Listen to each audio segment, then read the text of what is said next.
आरा का इलेक्शन जो आपने अभी थोड़ी देर पहले कहा, ये राम साहब भी बैठे हैं, वो भी इसको जरा करेक्ट करेंगे आपकी बात को कि 18 का इलेक्शन आप कह रहे हैं कि डीजीटीओ की सरबराही में और शायद हाई कोर्ट के नाजिर की सरबराही में, क्या वो इसी पैटर्न पे हुआ जिस पैटर्न पे 2025 का हुआ? वही तो आपको बताना चाह सर वो करेक्ट कर दें। तो इसका मतलब ये है कि आपने, अब बैरिस्टर साहब के पास गेंद है, बैरिस्टर साहब आपने ये बात कोर्ट में की, सेक्रेटरी के सामने की कि जब आप लोग खुद ये इलेक्शन कंडक्ट करवाते हैं उस वक्त ये लॉज जो है उन पर अमल दरामद नहीं होता, और अगर ये वाला उसी प्रैक्टिस पर ये हुआ तो उस पर एतराज किस चीज का है? तो ये इसको जरा क्लियर करेंगे सर। देखिए, इसमें फेडरल गवर्नमेंट और ये जो इदारे हैं, मैं पहले तो कोई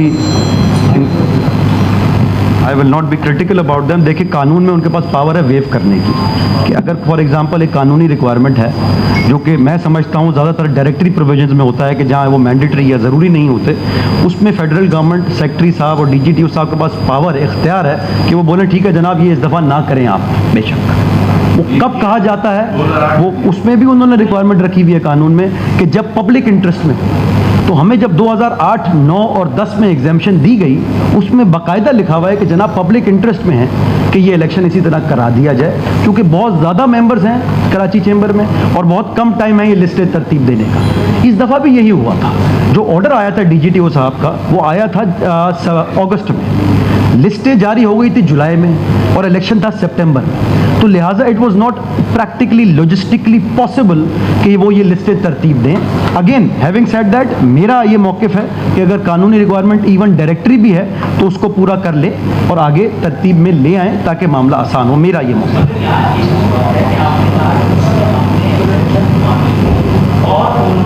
यस, करेक्ट।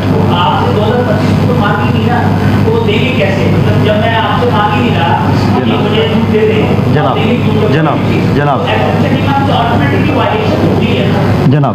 तो क्या है वायलेशन? नहीं जनाब, मैं थोड़ा सा इसको वापस शायद मेरी लफाजी शायद सही नहीं है, मैं बार बार दोहरा रहा हूँ, वापस दोहरा देता हूँ कि मैं ये कह रहा हूँ कि देखें बहुत सारी रिक्वायरमेंट होती है कानून की। फॉर एग्जांपल जब नेशनल इलेक्शंस होता है तो बैलेट पेपर का कलर क्या होता है ये भी रिक्वायरमेंट होती है। अगर बैलेट पेपर का कलर फॉर एग्जांपल पिंक के बजाय ब्लू हो जाए तो क्या आप बोलेंगे कि इलेक्शन में ख़त्म करूँगा? आप तो नहीं, मैं नहीं समझता कि कोई ज़हीन आदमी ये बोलेगा कि ठीक है जी इतना बड़ा मसला नहीं। तो एक चीज़ की पूरी तरह उसको हमने मनोवन फॉलो ना करना, क्या वो इस बात को लेके जाएगा इस तरफ कि आप इलेक्शन ख़त्म कर दें?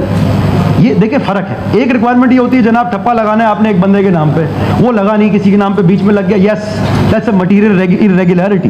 बट क्या ये मटीरियल रेगुलरिटी है कि लिस्टें अलग अलग नहीं बनी और अलग अलग बन जाती, क्या फ़र्क पड़ता? ये चीज़ देखना आज ज़रूरी है। Again not taking anything away from the fact कि कानून में एक चीज़ है उसको उस तरह देखा जाए। आज हम what are we faced with कि वो कानूनी एक चीज़ थी उसको मनोवन फॉलो नहीं किया गया, उसका इम्पैक्ट क्या होना चाहिए, आज सिर्फ इस पे बहस है, इसके अलावा किसी चीज़ पे बहस नहीं। जनाब आई थिंक आपने मेरे से बेहतर बताया। मैं ये कह रहा हूँ कि अगेन कि एक इरेगुलरिटी हुई है, अगेन मैं उस बात को दोहराऊंगा, बट आपने अच्छा इसको जनाब मैंने शुरू में ही बोला इंटरिम फैसला है जी।